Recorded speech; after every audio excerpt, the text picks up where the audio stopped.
Good morning, everyone. Uh, it's the early morning slash middle of the night, about like 5 o'clock or so. Um, for those who don't know, uh, Akira Toriyama has passed away.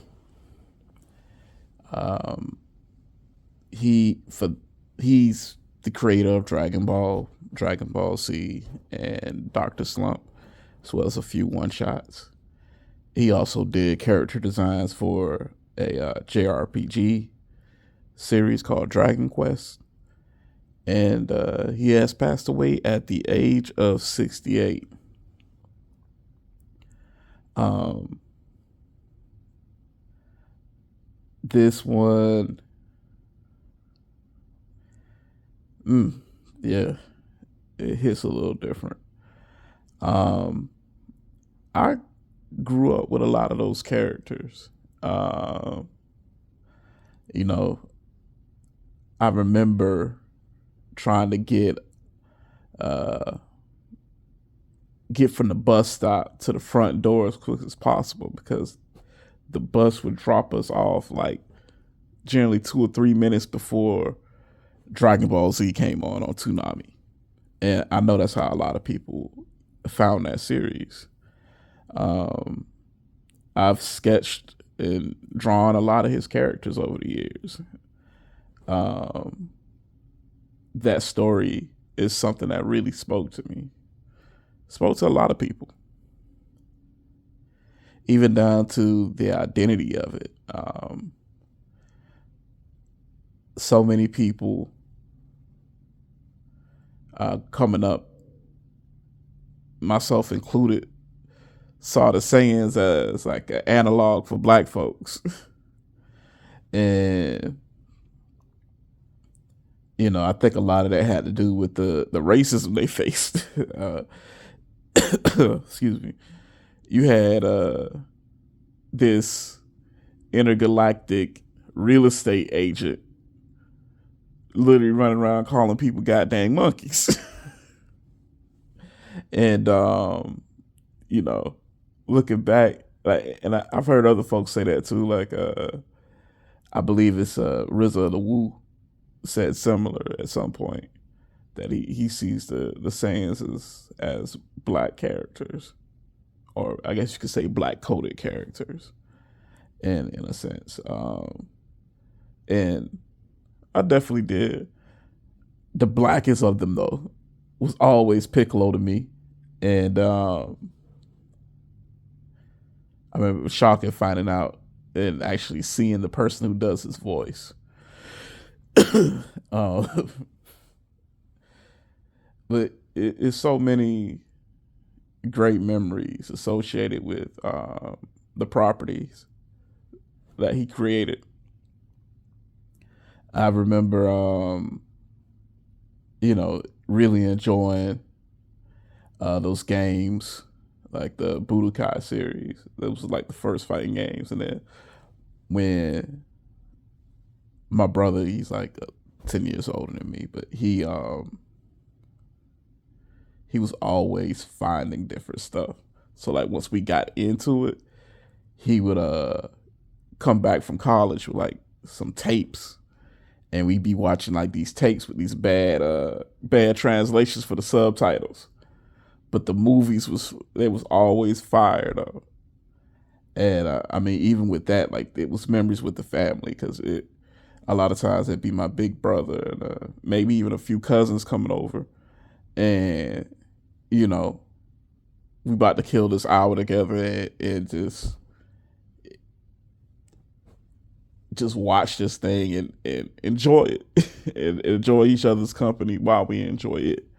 Even my friends personally, like when Dragon Ball came back with Dragon Ball Super, like one thing that really sticks out for me was like when Broly got announced. We were in our group chat, and it was almost like we saw the trailer at the same damn time because everybody almost instantaneously, hey bro, we gonna go see this, right? You gonna go get tickets? All right, cool. I'm gonna get seats. Y'all reimburse me with the cash out. Say less. Um, even with the way that a lot of people found Dragon Ball, about let y'all in on a little something interesting. A lot of people found Dragon Ball and was introduced to it through the block on Toonami. And back in the day, I'm probably about to show my age a little bit. Back in the day, ABC, NBC, Fox used to show Saturday morning cartoons. And Fox had like a dedicated block. I can't remember what it was called back then, but they changed the name a few times. But it was before like their dedicated Fox Kids Saturday morning programming kicked up. I want to say it was airing like maybe 5:30 or 6 o'clock. Uh, I would get up early just because I was with my granddad so much. My granddad was a World War II vet, would always wake up like right around 5 o'clock or so. And I remember just turning on the TV one morning, and I'm watching this fight of the Saiyan saga. It's actually the first episode of Dragon Ball Z that I ever saw was right when Goku shows up, and he folds up Nappa. And I remember telling my brother about it, and my brother's like, "Man, you making this up?" I'm like, "Nah." I'm like, they shooting fireballs and doing this, that. They flying like it's crazy, man. You gotta see it. And my brother's looking at me like, "Bro, stop it." And then I remember he was like, "Yeah, well, next time you see it, wake me up then." So it was like 2 or 3 Saturdays later, like I'm up around that time, and I'm tapping him. I'm like, "Hey, yo, get up! It's up! It's on, man! Like it's going crazy this time." And I think it was the episode with Vegeta and Goku doing the beam struggle. So like my brother and I, we watched this episode. He was like, "Yo, that was actually pretty good." So you know,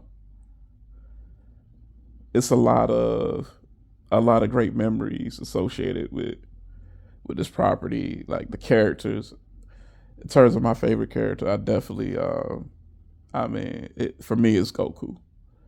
Um, and it's because he's always seeking to challenge himself. It's not about winning and losing a fight for him. Like martial arts is his medium, but it's about him being on that journey of self improvement and getting the most out of himself. Um, in a lot of ways, I see Goku as a fully self actualized character, except for when he's hungry. Fans will get that joke. Um, Dragon Ball was like a gateway for me. Like, I'm not the biggest anime stan, but I definitely got into anime because of Dragon Ball. So from there, for me, it was Sailor Moon, Gundam Wing, and then my all-time favorite is like Yu Yu Hakusho. Excuse me. Um, but Dragon Ball is like right behind it, and in some senses, and it's not a stretch at all for me to say I enjoy Dragon Ball more than Yu Yu Hakusho. Um, but I could also see how that property inspired so many others that I came to enjoy later, like with One Piece, Naruto, to some extent, Bleach. Uh, you know, so it, even in my personal life, like the whole arc and journey of self improvement was something that always drew me to the series. But a few years ago, I was a few pounds short of being 300 pounds, and I lost over 100. And as corny or as cliche as this might sound, like when I would get to the end of some of my bike rides, when I would go cycling for 40 miles or so or whatnot, and I'm like at mile 36 and I'm just like legs dead or whatnot, I would put on some of the show's OSTs that like Ultra Instinct, the Ultra Instinct theme, Gohan's Anger, uh, and just a little something to juice me up a little bit, like get the last little bit out the tank, like even as I was going through that weight loss journey. Um, One of the things that I would remember frequently, I want to say it comes from like the OG Dragon Ball, was like when Goku was young. Master Roshi, it always stuck out to me that Master Roshi made it a point and he emphasized that you need to be a well-rounded individual, that being strong was not enough. And he always emphasized to him, Krillin, and later Yamcha, like, you got to train your body. You got to train your body as well as your mind. And I took that to heart. And even as I was going through that journey, I guess you could say I even added an extra element to it. I made sure to work my body. I made sure to set aside some time for learning. So I would read, or that time to part of it, the last half of it, I was started doing schoolwork for my master's degree. And then I also would set aside some time to advance my spirituality and my relationship with God.